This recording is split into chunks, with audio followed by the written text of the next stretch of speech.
Okay, so this is the orchard on, if I can get this up, the end of July, and we're up at the upper northernmost corner, and you can see there are, I think, 17 rows of trees up the hill and then 10 across. So down there you've got the sheds, and Dan, the tenant, has all his silage collected. And then if we go across this way, you'll see down to Drumishmore House down there. Okay, of the long uphill rows, the trees go in different varieties. So the first two rows there are what's considered a more vintage variety, Dabinet, and they're less vigorous than the next two rows, which are a variety that Longville say they put for bulk, but we just noticed that the guy who sells these trees is now calling these a vintage variety as well. They're called Michelin, like the tires, and you can see they're a good bit more vigorous than the Dabinet trees.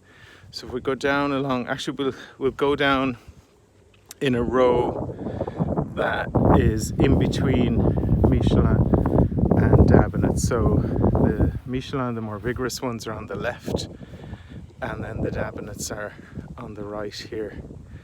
And we'll go down towards the house. So the grass has been cut. As luck would have it, the sun just went in as I was getting out of the car. The grass has been cut twice so far. Once there, I suppose, about the end of May, and then again maybe 3 weeks ago. And they don't collect up the cut grass, so that actually acts as a mulch and suppresses the newer grass, which is good. So it's nice and green at the moment. Grass is not particularly high. I'd say what we'll do is do one last cut, maybe the middle of September or even the end of September. Depends how vigorous the growth is in August. Maybe two more cuts, and then leave it relatively short for the winter. The trick is to kind of suppress the docks and stuff. At the base of the trees, if we look down here, you can see there's a plastic mat, mulch mat, and that's keeping the moisture in. Not that that's a problem this year, but in the first year when we had the drought, we only did plastic mulch mats on 10 trees along the first, not even the full first row. And those trees are a good bit ahead of all the others. You can see they just have a vigor that the others don't have. So, the others missed out really the first year. Down here at the bottom of the field, we have different varieties from the two main cider varieties. We're getting into what are known as the sharps and the sweets. So with cider making, you're trying to balance sugar, so that's sweet versus sharp, but also tannin. So you do need a small mixture, or you can add a mixture. That's why those Dabinet trees are considered what did I say? Vintage varieties, because and those are the Dabinets up along there, because that way, because you can make the cider with just the one variety, but apparently a bit of a mixture is good. So this is a Bramley, this row here, Bramley cooking apples, very vigorous. The bark is actually kind of split on that one there. It's putting on so much growth this summer. Then the next row down, we have things called Tom Putt, and you can see that the trunk on those trees is much bigger than the ones up above. These were a year older starting off, so they're that bit more vigorous looking. But the other thing about those trees is it's something to do with their genetics. They're called triploid. So instead of having two sets of chromosomes like most creatures, They have 3, and they're more vigorous as a result. They're freaks of nature, basically. These ones here are called Tom Putt, and as you know, I took all the blossom off the apples at the beginning of the season, and on this one you can see where I missed a few, and we have a few apples growing there on the this one is called Foxwhelp, and it's a sour apple, so cooking apple basically. And then all the sweets are over there. So the one at the bottom row is called Katie, and then I forget the next row, and the one above that is called Kingston Black. I think it's called Harry Sweet. We do have it all written down, so we do know. And yeah, so these are all the sweets down here. And in general, the trees down at the bottom of the hill are doing better than the trees further up. So I suppose that's due to it being a little bit more sheltered. Maybe those ash and beech tree help there on the ditch.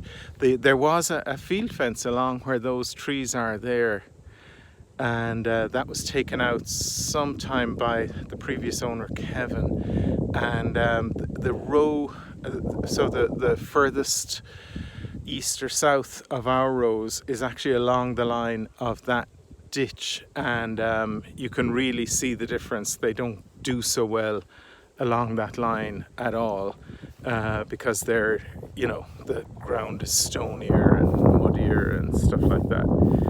This area here, if we do a second planting, we're thinking we'll put nut trees here, so hazelnuts. A bit different from the ones we have above. The ones we have above send off lots of shoots and runners, so that you end up with a bush rather than a single tree. But if you're going to do hazelnuts for a crop, then what you want is a hazelnut that's grafted onto a single stem. So you just have the hazelnut coming out of the single stem, and they're going to be much more productive if you grow them that way. So we'll just go through the fence here, and we'll head down towards Drumishmore House.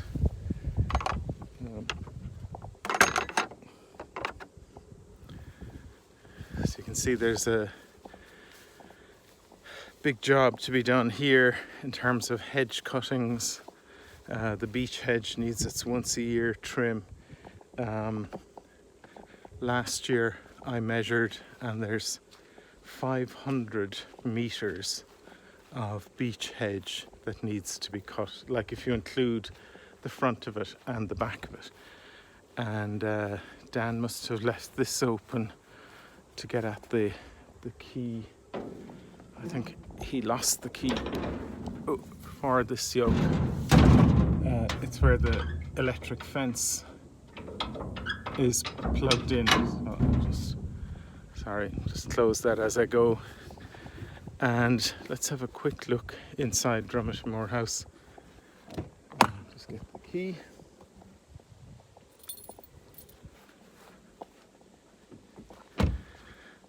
So we cut the grass here, as well as the beech hedge, which you'll see there. Yeah, I'll go around the house so you see the full extent of it. We cut the grass here in the front, and it hasn't been done for quite a few weeks now. It doesn't grow terribly fast because it was never a lawn, like it was a yard, a stony yard. So the grass isn't, terribly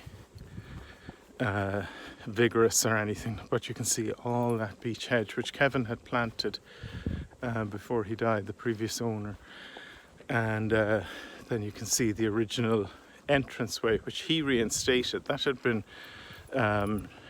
knocked away and incorporated into the fields, but he came across the kind of hard surface of the avenue, as I call it, when he was ploughing and stuff. So he stuck, now the gate was there and it was on the map, so it wasn't any great mystery, but he stuck in a lane, which again was when we took over was a stony lane, but it's greened over with time, and you can see lots of beech hedge that needs cutting down there. And then we have the wreck that is Drumshanmore House with Pope Leo the 13th or something looking out the front door. I think he was going to have pride of place over the fireplace. So we'll go around. We managed to get the roof on that shed fixed. This was the roof, the one to the right there, that lifted during that storm, which one, Ophelia, there a couple of years ago. It's in October.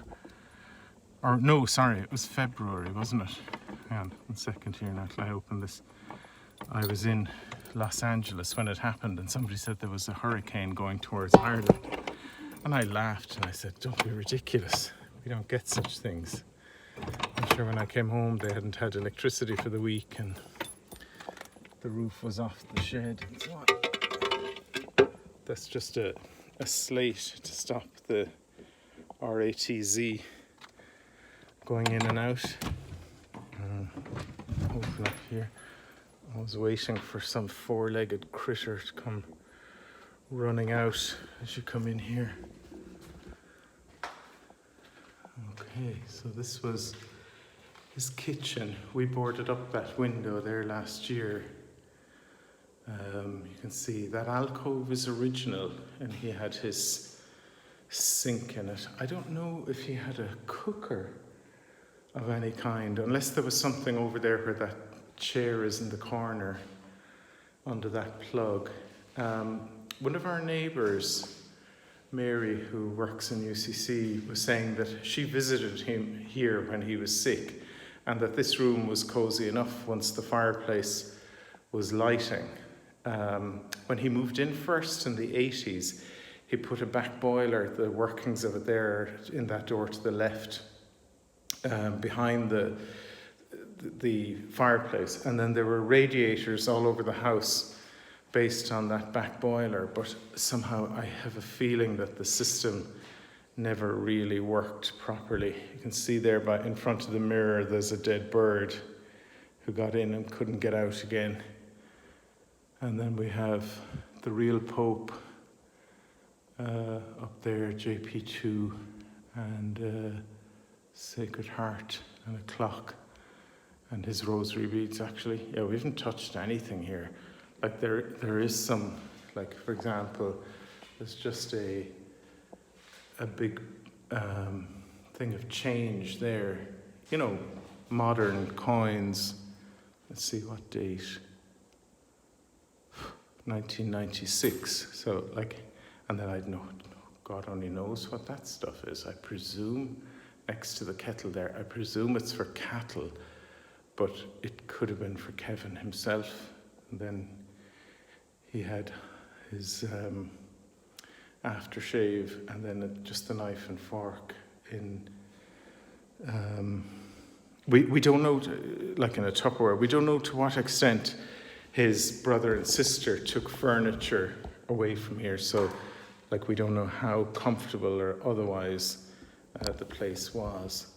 And here's this big waste of space hallway where he obviously had, that toilet is just sitting there. It's not plumbed or anything. So he obviously had a plan to put a toilet in there. And you can see that he's plastered this place with kind of modern plaster, which didn't actually hold because, you know, you probably should use lime plaster here, so it's all cracked and sloughing off in various places. And then over here, over the front door, there's some serious damage there. There's water coming in from the slates above that, and it's coming down through, and you can see lots of dead bird activity there. Let me just show you quickly underneath the staircase, because I think you can see all, like the staircase is, oh, a little swallow's nest here. But the woodwork on the staircase is original. Jesus knows what to be in here now.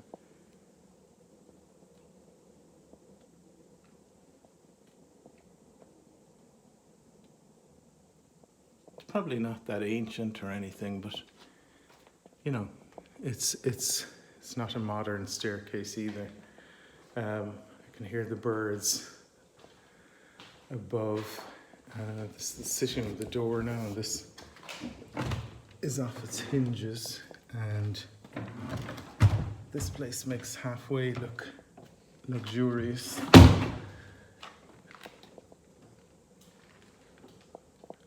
Okay, so he had plastered that wall with the alcove, which again is original, with concrete, and that's not a good idea. You definitely need lime plaster there.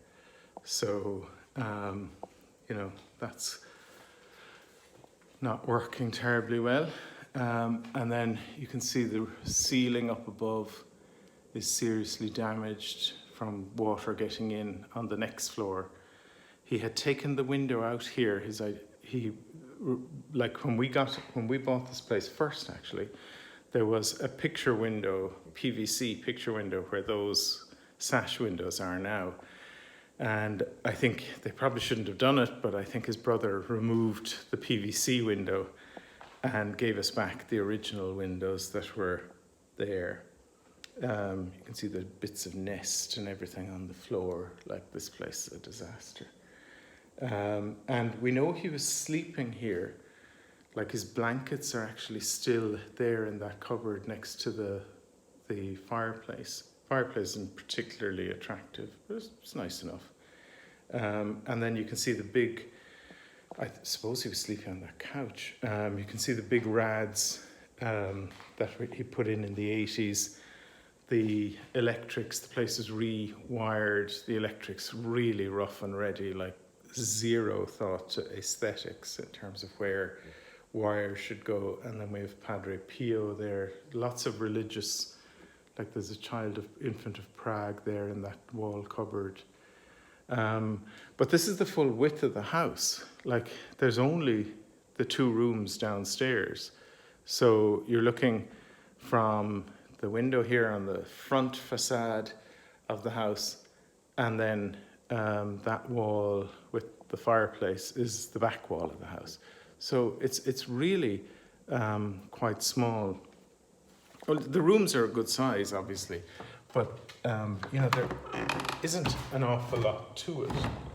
I'm not going to go up the stairs. Well, I will go up the stairs. Oh, Jesus.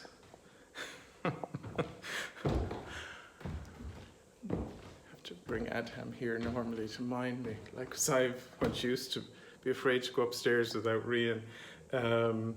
This is consecrating the house to the Immaculate Heart of Mary, and the names that are on it are John Healy and Nora Healy, and then Julia Ahern is the mother. So the Aherns were tenants here about 1911. Well, they owned the place, they weren't tenants. And then that Nora Healy sold the place. She was the child, and she sold the place when she died in the 80s, it was sold on to Kevin. And you can see lots of bird skeletons here, plaster peeling off the wall because of the ingress of water upstairs. And then we've blocked everything up here. Basically, there are birds in the room to the left and to the right. The floors are also, ceilings and floors are gone. And then this middle room, which was originally a bedroom, Kevin was turning it into a bathroom in the 80s, and he just stopped mid-development. So he put in the bathroom, and then this break through the lath and plaster here was going to be for a big walk-in hot press. And then the bathroom was going to be through, well, the bathroom was through here. You can see through the floor, so I'm not going to go up to the toilet, like the floor is pretty dodgy there. And then that door here takes you up to the attic level, which is just bird central. So a lot of bird activity, but this kind of return with the staircase is quite elegant and really has a lot of potential if we could do something with it. Huge radiator again there that you can see that he put in the 80s. So yeah, there's something sad and decaying about this house, but you know, you can see it has a lot of potential. This is a little addition at the back for the back door. Oh, and our heap of manure has been delivered, which is what's that? That's going to be transported up to the garden and manure everything now in the winter. So that's the orchard in Drummatymore House on, it's the end of July, either the 30th or 31st of July. Okay, see you later on.